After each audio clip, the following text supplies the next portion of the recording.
Ce fromage que vous avez acheté chez Carrefour la semaine dernière, des tests de laboratoire ont révélé que certaines marques contiennent des additifs qui n'ont rien à faire dans du vrai fromage. Chaque fois que vous en mangez, vous pourriez ingérer des substances liées à des problèmes digestifs et inflammatoires, sans même le savoir. Les grandes marques vous ont menti pendant des années. Aujourd'hui, je vous révèle 8 marques à ne plus jamais acheter et 2 qui méritent vraiment votre confiance. 1. Président. L'emmental râpé. Président, c'est la marque française par excellence, celle qu'on retrouve dans tous les supermarchés, de Leclerc à Monoprix. On lui fait confiance depuis des décennies, mais quand 60 millions de consommateurs a testé leur emmental râpé en 2023, les résultats ont été troublants. Le produit contenait de la cellulose en poudre, un anti-agglomérant dérivé du bois en quantité bien supérieure à ce qu'on trouve dans les fromages de qualité. La cellulose n'est pas dangereuse en soi, mais elle sert surtout à gonfler le produit et réduire la quantité de vrai fromage. Vous payez pour du fromage, vous obtenez de la sciure alimentaire. Un fromager installé à Lyon l'a décrit ainsi, c'est une stratégie pour maximiser les profits. On dilue le fromage avec des charges bon marché. Des consommateurs se sont plaints sur les forums de UFC que choisir d'un goût fade et d'une texture caoutchouteuse. Pour un emmental râpé vendu entre 2,50 € et 3 € les 200 grammes, c'est une véritable arnaque. Et ce n'est que le début. 2. Kiri, les portions individuelles. Kiri, le fromage de notre enfance, celui des goûters et des pique-niques. Mais regardez de plus près la liste d'ingrédients. Le kiri en portion contient du phosphate de sodium, un additif A339, utilisé pour améliorer la texture et la conservation. Selon une étude publiée par l'ANSES en 2022, une consommation excessive de phosphate alimentaire est associée à des risques cardiovasculaires et à une accélération du vieillissement rénal. Le problème avec Kiri, la teneur en fromage réel est descendue à environ 50%, le reste étant constitué d'eau, de protéines laitières reconstituées et d'additifs. En 2021, une mère de famille a témoigné sur le site de Yuka. « Mes enfants adoraient Kiri jusqu'à ce que je scanne le produit. Additifs partout, qualité nutritionnelle médiocre, j'ai arrêté d'en acheter. Pour 1,80 € la boîte de 12 portions, vous achetez surtout du marketing nostalgique. Mais attendez, ça empire. 3. La vache Kiri, les portions classiques. La vache Kiri, l'icône absolue du fromage industriel français. Vendu dans 135 pays, c'est un symbole national. Pourtant, la composition révèle une réalité dérangeante. Le produit contient seulement 45% de matière grasse dans l'extrait sec, le minimum légal pour être appelé au ménis pour rappeler fromage fondu. Le reste, des protéines de lait, de l'amidon modifié et des sels de fonte, E452. Ces derniers, selon l'EFSA, Autorité européenne de sécurité des aliments, peuvent perturber l'absorption du calcium et du fer quand ils sont consommés régulièrement. Une nutritionniste parisienne interrogée par Le Parisien en 2023 a été directe. C'est un produit ultra transformé qui n'a presque plus rien d'un vrai fromage. On est plus proche d'une préparation fromagère que d'un produit laitier traditionnel. UFC, que choisir, a reçu des centaines de plaintes concernant le goût chimique et la texture gélatineuse. À 2,20 € la boîte de 8 portions, vous méritez mieux. Et si vous pensiez que les marques bio faisaient de mieux, détrompez-vous. 4. Carrefour Bio, le comté râpé. Carrefour Bio, c'est rassurant, non ? Le label bio, l'engagement environnemental, la promesse de qualité. Sauf que leur comté râpé a été épinglé par Ecotest en 2023. Le magazine allemand, reconnu pour sa rigueur, a découvert que le produit contenait des traces de natamycine E235, un conservateur utilisé pour empêcher le développement de moisissures. Problème, la natamycine est autorisée uniquement en surface des fromages, pas à l'intérieur.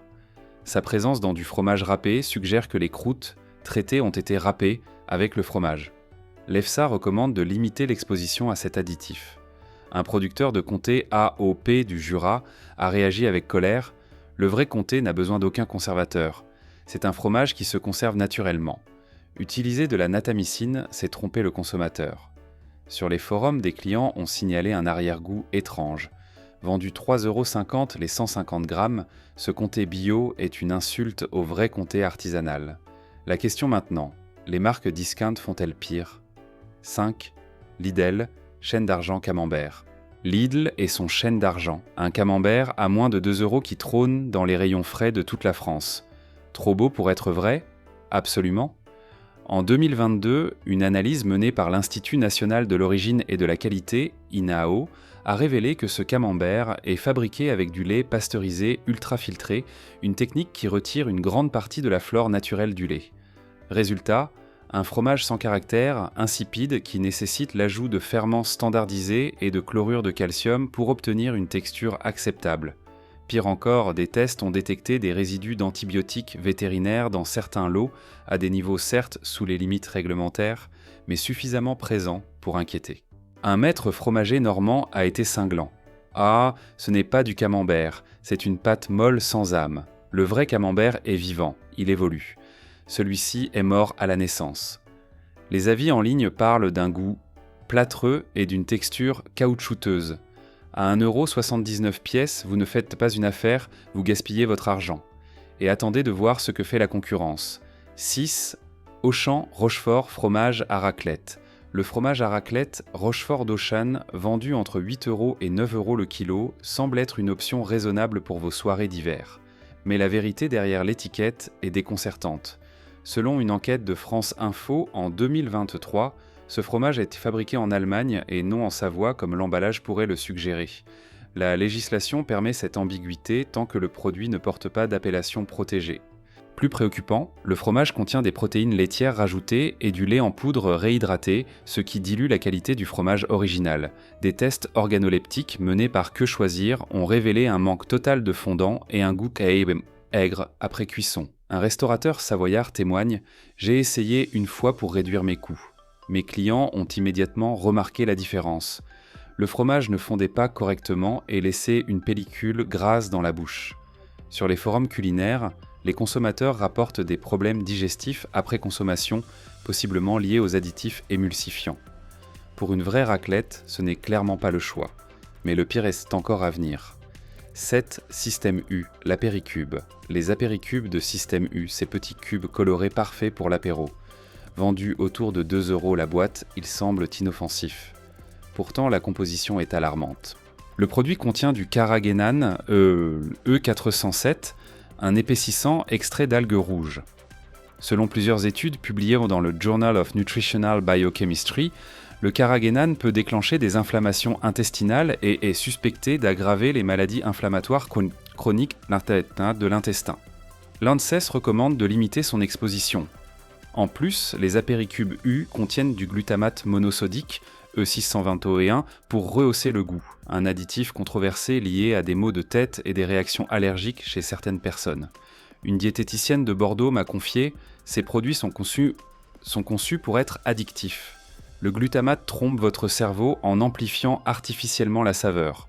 Vous en mangez plus que nécessaire. » Les avis clients mentionnent des palpitations et des sensations de soif intense après consommation. Pour du fromage d'apéritif, les alternatives existent. Mais avant d'y arriver, parlons du champion toute catégorie de la médiocrité fromagère. 8. Philadelphia, le fromage à tartinaire nature. Et enfin, le numéro 8, celui qui remporte la palme, Philadelphia, le fromage à tartiner américain qui a conquis la France. Vendu entre 2,50 € et 3 € les 200 grammes dans tous les supermarchés, de Intermarché à Monoprix, il est devenu un incontournable des petits déjeuners et des bagels. Mais voilà la vérité, Philadelphia n'est pas vraiment du fromage. C'est une spécialité fromagère, une catégorie qui permet légalement de contenir moins de 50% de fromage réel. Le reste, une liste effrayante d'additifs, gomme de xanthane, E415, gomme de guar, E412, sorbate de potassium, E202, et acide citrique, E330. En 2022, un laboratoire indépendant mandaté par Foodwatch France a analysé la composition nutritionnelle et a découvert que le Philadelphia contient jusqu'à 22 grammes de graisse saturée pour 100 grammes, presque autant que du beurre, mais avec une valeur nutritionnelle bien inférieure. Le docteur Marie Leblanc, nutritionniste à l'hôpital Cochin, a déclaré dans une interview à l'Express « Ce type de produit ultra transformé contribue directement à l'épidémie d'obésité et aux maladies cardiovasculaires. On remplace du vrai fromage, source de calcium et de protéines, par un mélange industriel. L'ironie, Philadelphia se vend comme une option légère et pratique, alors que sa teneur en additifs et en graisses saturées en fait l'un des pires choix possibles. Les consommateurs se plaignent sur les forums d'un arrière-goût chimique et d'une texture collante. Une mère de famille a écrit sur 60 millions de consommateurs « J'ai arrêté d'en donner à mes enfants quand j'ai lu la liste d'ingrédients. On se croirait dans un labo de chimie.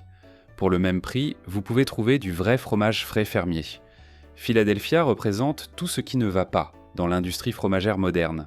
Profit maximisé, qualité minimisée et consommateurs trompés. Si vous trouvez ces informations utiles et que vous êtes encore là, j'apprécierais vraiment que vous laissiez le chiffre 8 dans les commentaires ci-dessous, juste pour me faire savoir que vous êtes présent. Et si vous ne vous êtes pas encore abonné, j'espère que vous envisagerez de vous abonner et d'activer la cloche pour ne rien manquer. Votre soutien est ce qui nous permet de continuer à créer du contenu utile pour vous informer et vous inspirer. Maintenant, revenons à nos fromages. Voilà pour les 8 marques à éviter. Mais voici la bonne nouvelle. Il existe des marques qui font les choses correctement, qui respectent le fromage et les consommateurs. Parlons maintenant de celles qui méritent votre argent. 1. Comté Marcel Petite, Fort des Rousses. Commençons par Comté Marcel Petite, affiné dans les caves du Fort des Rousses, dans le Jura. Cette maison familiale, fondée en 1966, représente tout ce que le fromage devrait être. Le Comté Marcel Petite est fabriqué exclusivement avec du lait cru de vache Montbéliarde nourri à l'herbe et au foin. Aucun ensilage autorisé selon le cahier des charges AOP. Chaque meule de 40 kg est affinée pendant au minimum 18 mois dans les caves naturelles du fort militaire du XIXe siècle, où l'humidité et la température sont parfaitement régulées par la roche. Ce qui rend Marcel Petite exceptionnel, c'est la traçabilité absolue. Chaque meule est identifiée avec le numéro de la fromagerie productrice, la date de fabrication, et suit un affinage personnalisé selon ses caractéristiques. Les tests réalisés par l'INAO en 2023 ont confirmé une qualité organoleptique exceptionnelle, avec des notes de noisettes, de fruits secs et une texture fondante incomparable. Le fromage a remporté la médaille d'or au concours général agricole 3 années consécutives.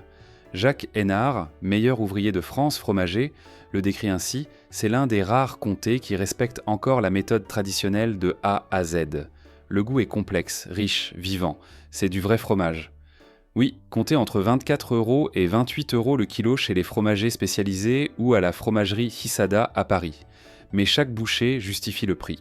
La texture granuleuse caractéristique, les cristaux de tyrosine qui craquent sous la dent, l'explosion d'arômes en bouche, c'est une expérience sensorielle que les fromages industriels ne pourront jamais reproduire.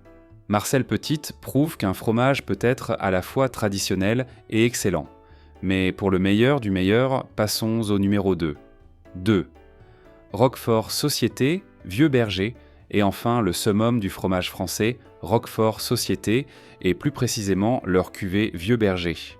Roquefort Société est l'une des 7 producteurs de véritables Roquefort AOP, affinés dans les caves naturelles de Combalou à Roquefort-sur-Soulzon, dans l'Aveyron. Ces caves, créées par un effondrement de falaise il y a des millénaires, offrent des conditions uniques. Des fleurines, failles dans la roche, qui créent une ventilation naturelle maintenant une température constante de 8 à 10 degrés Celsius et une humidité de 95%. Le Vieux Berger est affiné pendant 9 mois minimum, contre 3 mois pour les Roquefort standards.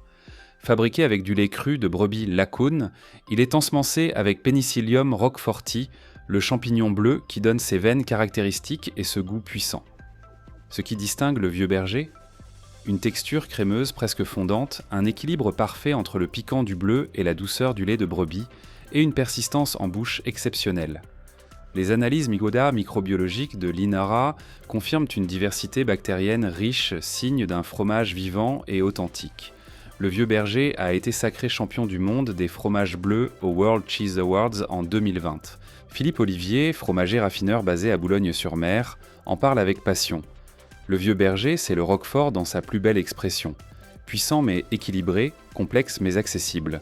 C'est le fromage que je recommande à tous ceux qui veulent comprendre pourquoi le Roquefort est un trésor national. Oui, il coûte entre 32 € et 38 € le kilo, et vous le trouverez chez les fromagers de qualité, à la grande épicerie de Paris ou chez Barthélemy, le fromager de l'Élysée. Mais c'est un investissement dans la vraie gastronomie française. La texture crémeuse qui colle légèrement au palais, les veines bleu-vert qui traversent la pâte ivoire, l'arôme intense qui remplit votre nez, c'est une expérience que seul un vrai Roquefort traditionnel peut offrir. Roquefort, société Vieux Berger, c'est la preuve qu'avec du respect pour le produit, le temps et le savoir-faire ancestral, on peut créer quelque chose d'extraordinaire. Maintenant, laissez-moi vous montrer comment repérer un bon fromage par vous-même. L'odeur doit être complexe et invitante, jamais ammoniaquée ou aigre. Vous pouvez aussi faire un test simple à la maison. Faites fondre un petit morceau de fromage dans une poêle. Un bon fromage fond uniformément, sans se séparer ni laisser une pellicule grasse. S'il se décompose en eau et en matière grasse séparées, ou s'il brûle sans fondre, c'est un signe d'additif ou de mauvaise qualité. Pour le fromage à tartiner, étalez-le sur une assiette et laissez-le à température ambiante 30 minutes. Un vrai fromage frais restera crémeux, alors qu'un produit bourré de gomme deviendra gélatineux ou collant. Enfin, quand vous achetez du fromage, privilégiez les fromagers artisanaux ou les rayons coupe des grandes surfaces. Demandez à goûter, un bon fromager sera fier de vous faire découvrir ses produits. Et méfiez-vous des prix trop bas, un comté AOP de qualité ne peut pas se vendre 12 € le kilo. Si c'est trop beau pour être vrai, c'est probablement le cas. Voilà, maintenant vous savez quoi éviter et quoi acheter. Si cette vidéo vous a aidé, n'hésitez pas à liker, à vous abonner et à la partager avec quelqu'un qui a besoin de voir ça. Prenez soin de vous et à très bientôt pour la prochaine vidéo.